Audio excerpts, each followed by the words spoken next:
बहुत समय पहले सूर्यपुर नामक एक समृद्ध राज्य था। उसके महाराज चंद्रभान सिंह की तलवार की धार जितनी तेज थी, उनका न्याय उससे भी पैना था। लेकिन शत्रुओं की साजिश ने वह दीप बुझा दिया जो पूरे राज्य को रोशन करता था। एक रात धोखे से महाराज चंद्रभान सिंह की निर्मम हत्या कर दी गई। अब सिंहासन पर उनके पुत्र राजकुमार वीरेंद्र का अधिकार था। उसकी तलवार बिजली की तरह चमकती थी। उसकी बहादुरी की गाथाएं दूर दूर तक फैली हुई थीं, लेकिन उसके हृदय में अहंकार का एक कांटा चुभा हुआ था। वह मानता था कि हर समस्या का समाधान उसकी मुट्ठी में है और हर युद्ध उसकी शर्तों पर ही लड़ा जाएगा। पड़ोस में बसा था चंद्रपुर, एक ऐसा राज्य जहां शांति हवाओं में घुली हुई थी और धरती इतनी उपजाऊ कि कुम्हार की हर कृति में जान आ जाती थी। इस राज्य की रक्षिका थी राजकुमारी लावण्या, जिसकी बुद्धि तलवार से भी ज्यादा पैनी थी और जिसका धैर्य पहाड़ों जैसा अटल। एक रात सूर्यपुर के खजाने पर एक भयंकर साया मंडराया। दैत्य क्रूरकेश, जिसकी आंखों में अंधकार और आवाज में मृत्यु की गूंज थी, गरजते हुए प्रकट हुआ। उसने अपनी दहाड़ से पूरे महल को हिला दिया। सुनो सूर्यपुर के राजकुमार, यदि तुम में साहस है तो चंद्रपुर की राजकुमारी के साथ मिलकर मेरी 3 पहेलियां हल करो। तीनों पहेलियों का उत्तर दोगे तो तुम्हारे राज्य बच जाएंगे। विफल हुए तो मैं दोनों राज्यों को राख में बदल दूंगा। ऐसा कहकर बात तुरंत अदृश्य हो गया। सूर्यपुर में सन्नाटा छा गया, लेकिन वीरेंद्र की आंखों में डर नहीं बल्कि चुनौती थी। अगले दिन भोर होते ही राजकुमार वीरेंद्र अपने घोड़े पर सवार होकर चंद्रपुर पहुंचा। उसकी चाल में जल्दबाजी थी, मानो वह किसी साधारण युद्ध के लिए जा रहा हो। राजकुमारी लावण्या ने उसका स्वागत किया। उसकी आंखों में गंभीरता थी, माथे पर चिंता की लकीरें। वीरेंद्र घमंड से मुस्कुराते हुए बोले, राजकुमारी, मुझे नहीं पता आप इतनी चिंतित क्यों हैं। यह तो बस एक दैत्य की मूर्खता है। मेरी बुद्धि के सामने उसकी पहेलियां पानी की तरह बह जाएंगी। हम जल्दी से इन पहेलियों को सुलझाते हैं और उस घमंडी दैत्य को उसकी औकात दिखा देते हैं। लावण्या धीमी आवाज में लेकिन दृढ़ता से, राजकुमार, दैत्य क्रूरकेश कोई साधारण शत्रु नहीं है। उसकी पहेलियां सिर्फ दिमागड़ की कसौटी नहीं होती, वे आत्मा की परीक्षा होती हैं। धैर्य, करुणा, त्याग, यही हमारे असली हथियार होंगे। अगर हम जल्दबाजी करेंगे तो सब कुछ खो देंगे। दोनों घूमते हुए राजभवन से थोड़ी दूरी पर आ गए। वहां पर कोई नहीं था। एक शिला के ऊपर बैठकर दोनों आपस में चर्चा करने लगे। बातों ही बातों में वीरेंद्र ने राजकुमारी की बातों को हवा में उड़ा दिया। उसने तुरंत घोषणा की, दैत्य क्रूरकेश, अपनी पहली पहेली बताओ। मैं तैयार हूँ। आसमान में बादल गरजे, एक विशालकाय शिला फट गई और उसमें से दैत्य क्रूरकेश प्रकट हुआ। उसकी आवाज गूंजी मानो हजारों गुफाओं में प्रतिध्वनि हो रही हो। दैत्य क्रूरकेश बोला, सुनो राजकुमार, मेरी पहली पहेली, कौन सी ऐसी चीज है जो जलती है पर राख नहीं होती, जो अमृत समान है पर जहर की तरह रिश्ते तोड़ देती है। हर कोई इसे पाने के लिए लड़ता है पर बांटने से यह कम नहीं होती। 3 दिनों में इसे खोज कर लाओ या फिर विनाश के लिए तैयार हो जाओ। वीरेंद्र ने बिना सोचे तुरंत चिल्लाकर कहा, यह शक्ति है, हर राजा इसके लिए लड़ता है। लेकिन लावण्या ने शांति से कहा, नहीं राजकुमार, मुझे लगता है यह धन है। दैत्य ने एक भयानक ठहाका लगाया, 3 दिन, तुम्हारे पास 3 दिन हैं। सही उत्तर लेकर आओ या अपने राज्यों को अलविदा कहो। और वह धुएं की तरह गायब हो गया। समय तेजी से बीत रहा था। राजकुमार और राजकुमारी के बीच तनाव बढ़ रहा था। दोनों ने अपने अपने राज्यों के पंडितों और ज्ञानियों से सलाह ली, पर कोई सही उत्तर नहीं दे पाया। हताश होकर राजकुमारी लावण्या ने अपने महल से दूर चंद्रपुर की कुम्हार बस्ती में जाने का फैसला किया। वह जानती थी कि उसके राज्य के कुम्हार मिट्टी की नसों की तरह जीवन के गहरे रहस्यों को समझते हैं। वहां उसकी मुलाकात कुम्हारिन चित्रा से हुई। चित्रा एक साधारण सी पर बहुत खूबसूरत लड़की थी, जो अपनी चाक पर बहुत ध्यान से एक छोटा सा घड़ा बना रही थी। लावण्या बोली, चित्रा, हम एक भयंकर संकट में हैं। क्या तुम इस पहेली को समझने में हमारी मदद कर सकती हो? चित्रा बोली, बोलिए राजकुमारी, अगर समझ नहीं आया तो मैं जरूर बताऊंगी। लावण्या ने पहेली दोहराई, कौन सी ऐसी चीज है जो जलती है पर राख नहीं होती, जो अमृत समान है पर जहर की तरह संबंध तोड़ती है? इसे पाने के लिए हर कोई लड़ता है पर इसे बांटने से यह कम नहीं होती। चित्रा ने घड़े को चाक से उतारा और राजकुमारी की ओर देखा। फिर चित्रा मुस्कुराते हुए बोली, राजकुमारी, यह तो बहुत ही सरल है, यह है ज्ञान। वह आगे बोली, ज्ञान की ज्ञाति जलती है पर कभी राख नहीं होती, वह पीढ़ी दर पीढ़ी प्रकाशित होती रहती है। ज्ञान अमृत है, यह जीवन को अमर बनाता है, पर यही ज्ञान अगर अहंकार में बदल जाए तो यह जहर की तरह संबंध तोड़ देता है, जैसा कि राजकुमार वीरेंद्र के साथ हो रहा है। इसे पाने के लिए ज्ञानी और मूर्ख लड़ते हैं, पर आप इसे जितना बांटती हैं, यह उतना ही बढ़ता जाता है। राजकुमारी लावण्या दंग रह गई।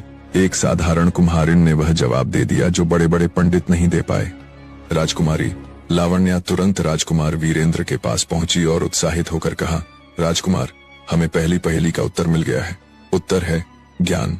राजकुमार वीरेंद्र, जो अभी भी अपनी हार स्वीकार नहीं कर पाया था, चिढ़ गया। वीरेंद्र क्रोध से बोला, ज्ञान? यह इतना आसान था, हम दोनों क्यों नहीं सोच पाए? लेकिन यह उत्तर किसने दिया? यह किसी साधारण व्यक्ति की सोच नहीं हो सकती। लावण्या बोली, यह उत्तर एक कुम्हारिन चित्रा ने दिया है। उसके पास वह समझ है जो हमारे पास नहीं। वीरेंद्र के माथे पर बल पड़ गए। एक कुम्हारिन, वह जो इतने बड़े बड़े युद्ध जीत चुका था, एक साधारण मिट्टी के घड़े बनाने वाली से हार गया था। वीरेंद्र उपहास करते हुए बोला, तुम मजाक कर रही हो? क्या एक धूल भरी कुम्हारिन के ज्ञान पर भरोसा करके हम अपने राज्य को दांव पर लगा देंगे? उसका ज्ञान मिट्टी के घड़ों जितना ही कच्चा होगा। लावण्या ने उसकी अहंकार भरी बातें सुनकर गहरी सांस ली और उसे सीधे चित्रा के पास ले गई। जब वे कुम्हार बस्ती पहुंचे तो चित्रा एक टूटे हुए घड़े के टुकड़ों को इकट्ठा कर रही थी। वीरेंद्र रुखे स्वर में बोला, ए कुम्हारिन, क्या यह सच है कि तुमने पहली पहेली का हल दिया है? चित्रा ने बिना सिर उठाए काम करते हुए जवाब दिया, हाँ राजकुमार, टूटी हुई चीजें भी कभी कभी नई पहेलियों का जवाब दे जाती हैं। वीरेंद्र ने उसका अपमान करने की ठानी। वीरेंद्र बोला, तुम्हारा ज्ञान महलों के ग्रंथों से बड़ा कैसे हो सकता है? तुम तो बस मिट्टी में हाथ डालती हो। अगर तुम इतनी बुद्धिमान हो तो मेरी एक छोटी सी पहेली का उत्तर दो। एक राजा जो सब कुछ जानता है, पर वह एक चीज जो सबसे जरूरी है वह भूल जाता है। वह क्या है? चित्रा ने मुस्कुराते हुए अपना काम रोका और राजकुमार की ओर देखा। चित्रा बोली, बहुत सरल है राजकुमार। राजा सब कुछ जानता है, पर वह भूख भूल जाता है। वह भूल जाता है कि प्रजा को भूख लगती है और उसका पेट भरने से पहले वह अपनी बुद्धिमानी का प्रदर्शन करने में व्यस्त हो जाता है। मिट्टी में हाथ डालने वाला ही जानता है कि अनाज को उगाने में कितनी मेहनत लगती है। यह जवाब राजकुमार वीरेंद्र के हृदय पर लोहे की तरह लगा। उसकी अकड़ तुरंत चूर हो गई। उसे अपनी जल्दबाजी और अहंकार पर पहली बार शर्म आई। राजकुमारी लावण्या ने राजकुमार के चेहरे पर बदलते भाव देखे और हल्की सी मुस्कान दी। अगले दिन राजकुमार और राजकुमारी इस बार कुम्हारिन चित्रा को अपने साथ लेकर दैत्य क्रूरकेश के पास पहुंचे। वीरेंद्र ने पहली बार चित्रा को सम्मान दिया। वीरेंद्र विनम्रता से बोला, हे क्रूरकेश, पहली पहेली का उत्तर है ज्ञान। दैत्य क्रूरकेश दहाड़ा। वह चौंक गया था कि किसी ने उसके इतने कठिन रहस्य को भेद दिया। दैत्य तुरंत दूसरी पहेली सामने रखी। दैत्य बोला, कौन सी ऐसी चीज है जो अदृश्य है पर किसी भी व्यक्ति को पत्थर का बना सकती है, जिसे न तो बांधा जा सकता है और न ही बेचा जा सकता है, पर जिसे खोने वाला हमेशा के लिए बर्बाद हो जाता है? इसे 5 दिनों में खोज कर लाओ। इस बार चित्रा ने राजकुमार और राजकुमारी को रोका। चित्रा बोली, यह पहेली साधारण नहीं है, यह किसी जादू से जुड़ी है। पत्थर का बना देना दैत्य का सीधा जादू है। तभी दैत्य क्रूरकेश ने अपने हाथ से एक काली धुआं छोड़ा। उसने कहा, यदि तुम इस बार विफल हुए तो मैं चंद्रपुर के हर कारीगर को पत्थर की मूर्ति में बदल दूंगा। यह सुनते ही राजकुमारी लावण्या के चेहरे का रंग उड़ गया। उसके राज्य के कारीगर उसकी जान थे। चित्रा जानती थी कि यह उत्तर किसी पुस्तक में नहीं मिलेगा। उन्हें उस अदृश्य चीज को ढूंढने के लिए जादुई दुनिया में प्रवेश करना होगा। चित्रा बोली, राजकुमारी, इस पहेली का संबंध विश्वास से है। विश्वास ही अदृश्य है और विश्वास टूटने पर इंसान पत्थर जैसा कठोर और भावनाओं से रहित हो जाता है। पर दैत्य का जादू इसे भौतिक रूप से सिद्ध करने के लिए कहता है। हमें कालवन समय का जंगल जाना होगा, जहाँ दैत्य ने अविश्वास का बीज बोया है। लावण्या बोली, कालवन? वह एक भयंकर जादुई जगह है जहाँ समय अपनी गति बदलता रहता है। वीरेंद्र बोला, हम साथ चलेंगे। मैंने अपने अहंकार के कारण पहली गलती की, अब हम तीनों साथ लड़ेंगे। राजकुमार, जो कभी एक कुम्हारिन का मजाक उड़ाता था, अब उसके ज्ञान पर आंख बंद करके भरोसा कर रहा था। राजकुमार वीरेंद्र, राजकुमारी लावण्या और कुम्हारिन चित्रा ने एक साथ कालवन समय का जंगल में प्रवेश किया। जंगल का नाम कालवन इसलिए था क्योंकि वहाँ की हवा में समय की गति स्थिर नहीं थी। कहीं 1 घंटा पलक झपकते बीत जाता था तो कहीं एक पल 1 दिन जितना लंबा लगता था। जैसे ही वे अंदर गए, वीरेंद्र ने अपनी तलवार निकाली। वीरेंद्र बोला, मैं आगे चलता हूँ। लावण्या, तुम मेरे पीछे रहना। चित्रा, तुम अपनी बुद्धिमत्ता से हमें रास्ते के संकेतों की चेतावनी देना। लावण्या बोली, वीरेंद्र, तुम हमेशा इतने जल्दबाज क्यों होते हो? इस जंगल में ताकत से ज्यादा धैर्य की जरूरत है। राजकुमार ने उसकी बात अनसुनी कर दी। और तेजी से पत्थरों के बीच से रास्ता बनाने लगा। थोड़ी ही दूर जाने पर राजकुमार का पैर एक जादुई जड़ में फंस गया। वीरेंद्र तेजी से नीचे गिरा और उसकी तलवार दूर जा गिरी। अचानक जमीन हिलने लगी और पत्थरों के बीच से असुर छाया नामक एक जादुई प्राणी निकला, जिसे दैत्य क्रूरकेश ने अविश्वास के बीज की रक्षा के लिए रखा था। लावण्या चीखते हुए बोली, वीरेंद्र। लावण्या तुरंत वीरेंद्र की तरफ दौड़ी, पर असुर छाया ने उसके चारों ओर एक काले धुएं का घेरा बना दिया। अब वीरेंद्र और लावण्या दोनों एक दूसरे को देख सकते थे, पर छू नहीं सकते थे। असुर छाया गुर्राते हुए बोला, जब तुम दोनों एक दूसरे पर अविश्वास करोगे तभी मैं तुम्हें पत्थर का बना दूंगा। लावण्या और वीरेंद्र तनाव में थे। उनके मन में पुरानी बातें आने लगीं। वीरेंद्र का अहंकार, लावण्या का संशय। यह वही जलता हुआ अमृत ज्ञान का अहंकार था जो उनके संबंधों को जहर की तरह तोड़ रहा था। वीरेंद्र बोला, लावण्या तुम मेरी मदद क्यों नहीं कर पाई? तुम इतनी कमजोर क्यों हो? लावण्या आंखों में आंसू के साथ बोली, और तुम इतने अभिमानी क्यों हो? अगर तुम मेरी बात मानते तो यह नहीं होता। दोनों के मन में अविश्वास का बीज अंकुरित होने लगा। तभी कुम्हारिण चित्रा आगे बढ़ी। उसने अपनी पास रखा एक छोटा कच्चा मिट्टी का घड़ा निकाला। चित्रा शांत दृढ़ स्वर में बोली, रुको, तुम दोनों क्या कर रहे हो? दैत्य ने कहा था कि अविश्वास तुम्हें पत्थर का बनाएगा। तुम उसकी चाल में फंस रहे हो। चित्रा ने घड़े को जमीन पर रखा और वीरेंद्र तथा लावण्या को देखते हुए कहा, रिश्ता एक मिट्टी के घड़े जैसा होता है। राजकुमार, तुम आग हो, तेज, गर्म और मजबूत। राजकुमारी, तुम पानी हो, शांत, बहने वाली और जीवनदायिनी। मिट्टी के घड़े को मजबूत बनाने के लिए आग और पानी दोनों जरूरी हैं, पर दोनों को मिलाने का काम धैर्य नामक हाथ करता है। चित्रा ने घड़े की ओर इशारा किया, आप दोनों एक दूसरे की ताकत को स्वीकार नहीं कर रहे हैं, इसलिए यह रिश्ता टूट रहा है। सच्चा तालमेल विपरीत गुणों को स्वीकार करने में है, उन्हें बदलने की कोशिश करने में नहीं। उसकी बातें दोनों के दिल को छू गईं।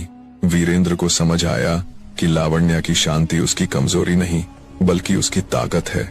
लावण्या को समझ आया कि वीरेंद्र का उत्साह सिर्फ जल्दबाजी नहीं बल्कि उसका साहस है। जैसे ही उनके मन में यह स्वीकृति आई, काले धुएं का घेरा पतला होने लगा। वीरेंद्र लावण्या की ओर देखकर पहली बार विनम्रता से बोला, मुझे माफ करना लावण्या, तुम सही थी। मुझे तुम्हारी सलाह माननी चाहिए थी।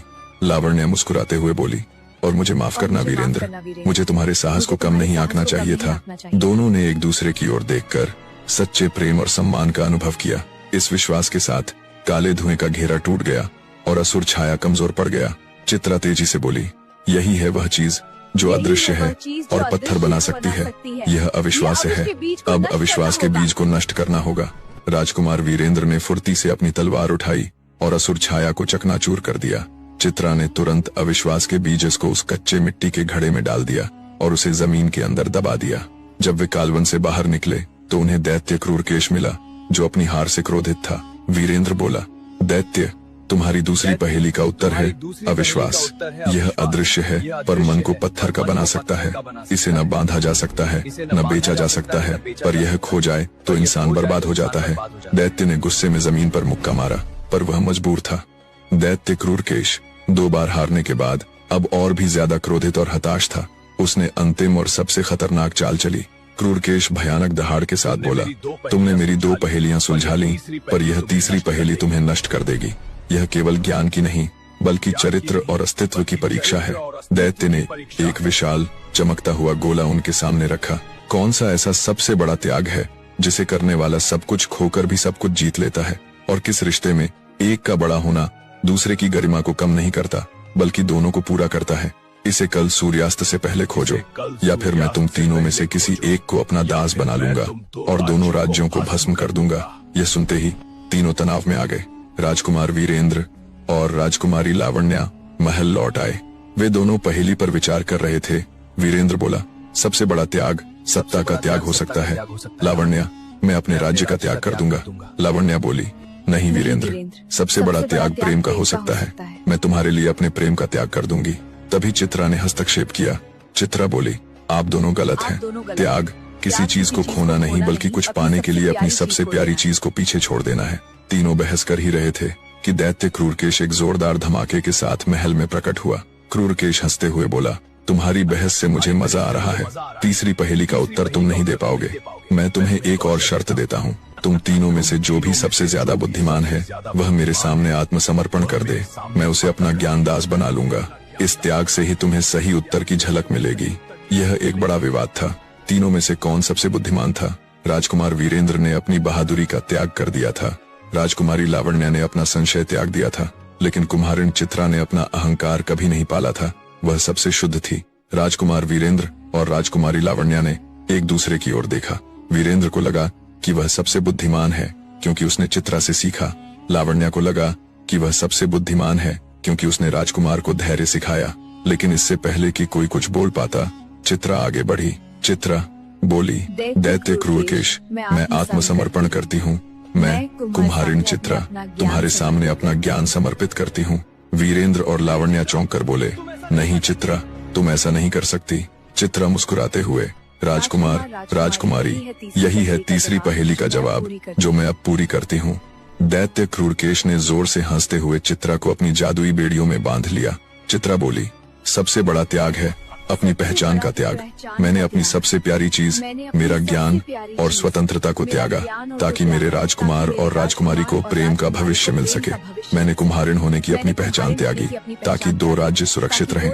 जैसे ही चित्रा ने यह कहा, दैत्य की बेड़ियां टूट गईं। क्रूरकेश जोर से चिल्लाया, नहीं, यह ज्ञान मेरे नियंत्रण से बाहर है। तभी चित्रा ने दूसरी पहेली का आधा उत्तर पूरा किया।